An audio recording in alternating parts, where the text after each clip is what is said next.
노원에서 생산된 책을 통하여 노원의 마을 이야기를 담아가는 노원의 책, 도서관 생태마을에 삽니다.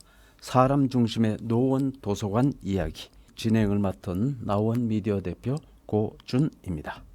학교 도서관 저널 출판사에서 2020년 4월 출판한 책 도서관 생태마을에 삽니다의 저자 양시모, 김용안 두 분을 모셨습니다. 이 책을 발간하고 나서 주변의 반응들이 어떻던가요? 주민들이 주도적으로 참여하는 내용들이 이제 공개되니까 노원 구민으로서 자부심도 느끼시는 분이 계셨고요. 공공도서관에서 마을 활동까지도 연계해서 해낼 수 있구나 놀라워하는 그런 반응들이 있었습니다. 다양한 지역의 도서관 활동을 하고 있는 분들하고 좀 토론을 할 수 있는 계기를 마련하고 싶은 그런 것들이 좀 살아날 것 같았는데 코로나 때문에 갑자기 수면 위로 내려가 버렸습니다. 그동안의 공공도서관의 역사를 키워드 중심으로 구분해 줄 수 있을까요? 2003년에 어린이 도서관이 전국 최초로 어린이 전문 도서관으로 이제 처음 생겼죠. 그리고 2018년에 거점 도서관으로서는 마지막으로 불암 도서관이 설립되었습니다. 그렇게 총 거점 도서관 규모로 6곳, 그리고 특수 도서관으로서 사람식 도서관인 휴먼 라이브를 합쳐서 총 7곳의 중대형 도서관이 생겼고요. 그래서 노원에는 총 건물을 가지고 있는 10곳의 공공도서관과 1개의 특수도서관이 있습니다.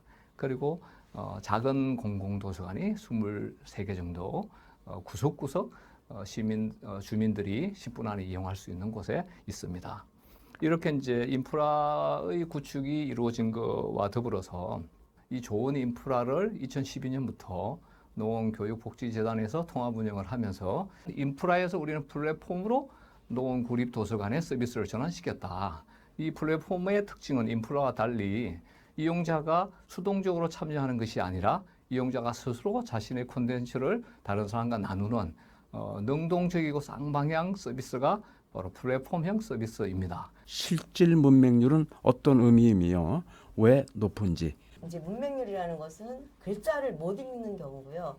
실질 문맹률이라는 것은 그 글자는 읽는데 해독이 안 되는 거예요. 그래서 책 내용을 전혀 이해를 못해요. 읽긴 읽는데.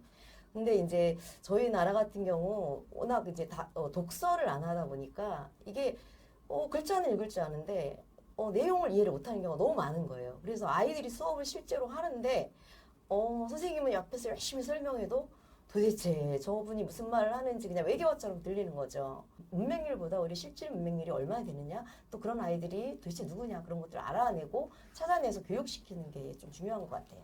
이 질문이 이제 가장 중요한 것 같은데요. 책에서는 도서관의 중심이 책이 아니라 사람이라고 강조되어 있습니다. 왜 도서관의 중심이 책이 아니라 사람이라고 보시는지요? 그동안에 공급자 중심으로 도서관이 운영되었다. 공급자 중심으로 도서관을 바라볼 때 통상 도서관의 3요소를 책, 건물, 그리고 사서 이렇게 얘기합니다. 제가 이용자 중심의 도서관 3요소를 규정하는 것은 첫 번째는 이용자입니다. 주민이죠. 두 번째가 책과 건물을 묶어서 시스템이라고 표현합니다. 세 번째가 종사자입니다.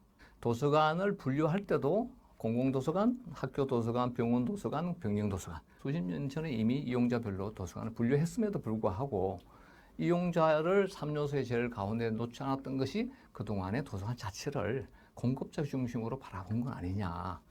휴먼 북, 휴먼 라이브러리, 책 읽는 어머니 학교, 북 스타트 리딩 인, 책 날개 문해교육, 독서 동아리 사회적 독서, 작은 도서관, 복합 문화공간, 도서관 카페, 마을 여행, 생생 충전소, 빛 그림자, 힐링 시 낭송회, 책 마실 광장. 이 책에는 노원구 공공도서관에서 펼쳐지는 다양한 프로그램들이 소개되어 있습니다. 노원구가 가장 내세우고 잘한다고 생각하는 프로그램을 소개해 주시기 바랍니다. 노원 지역에만 특징적으로 있는 것이 첫 번째 상설 휴먼 라이브러리입니다. 그런데 전담 사설을 두고 운영하는 곳은 아직도 노원밖에 없다는 게 안타깝습니다. 그리고 마을 리딩인 사업은 도서관 서비스가 도서관 건물 안에 국한되면 안 된다.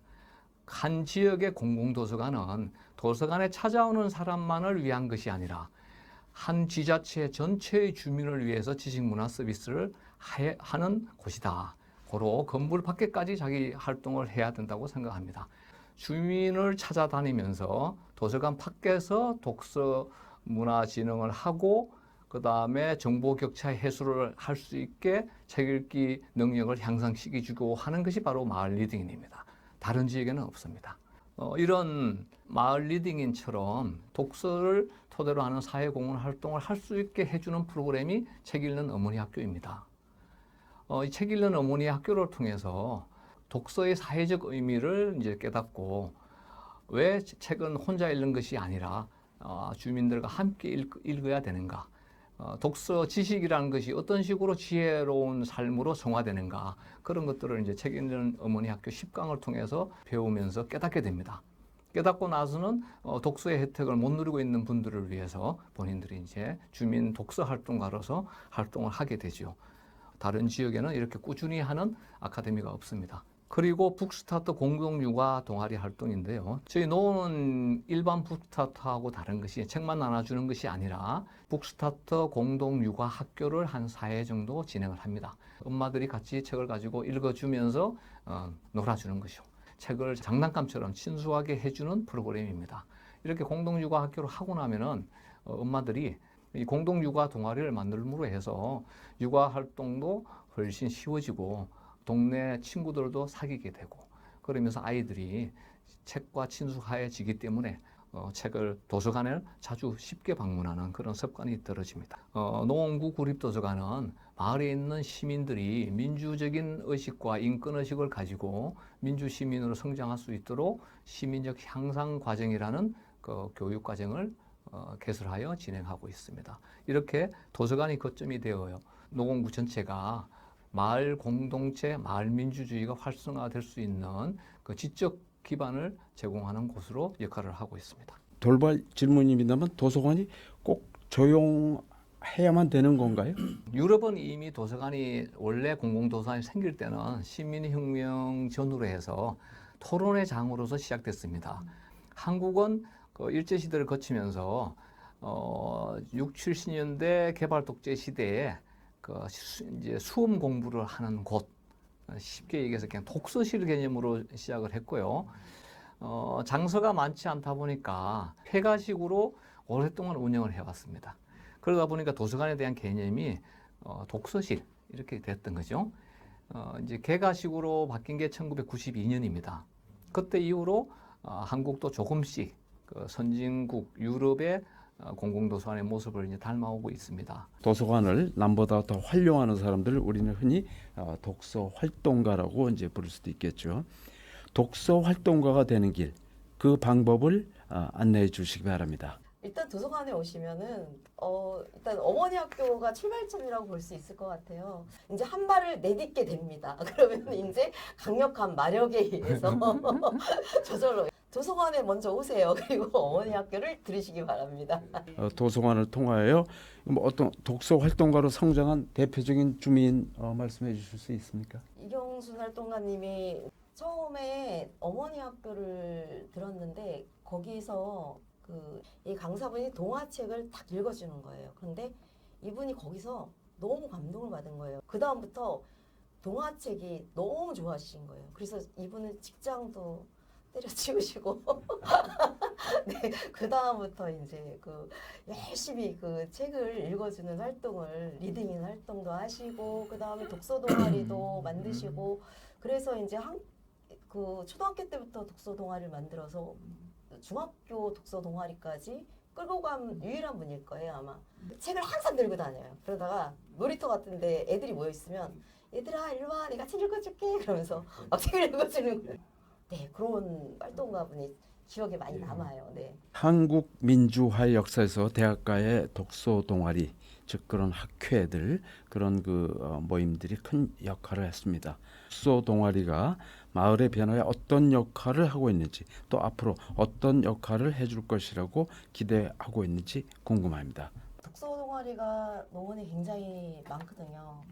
많고 그리고 굉장히 활발하게 지금 운영되고 있고 그런데 이제 독서 동아리를 하게 되면 나의 또 벽이 깨지기도 하고 또 다른 사람의 이야기를 흡수하기도 하고 하면서 내가 이제 인식의 지평이 좀 넓어지고 유연해지면서 그 사람 자체도 이제 발전하는 거죠. 그 사람들이.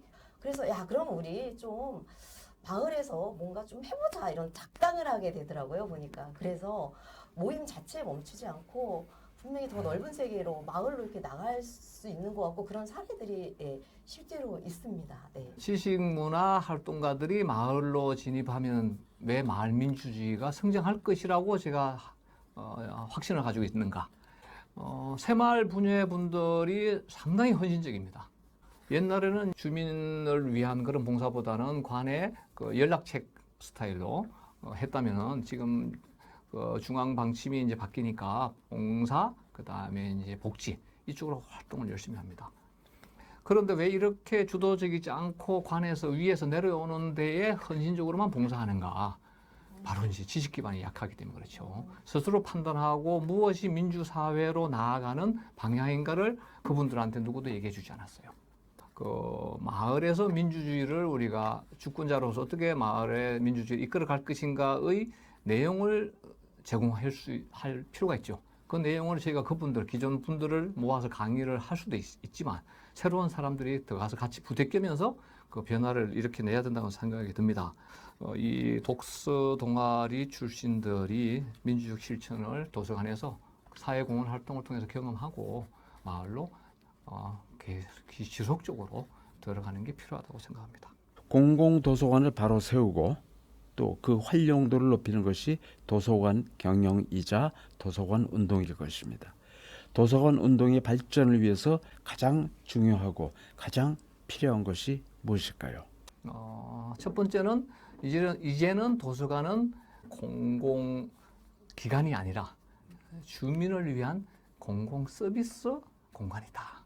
이 도서관이 대중지성 시대를 열어가는 거점이 되도록 그것을 이용하는 주민들이 그렇게 만들어 가야 된다는 생각이 들고요.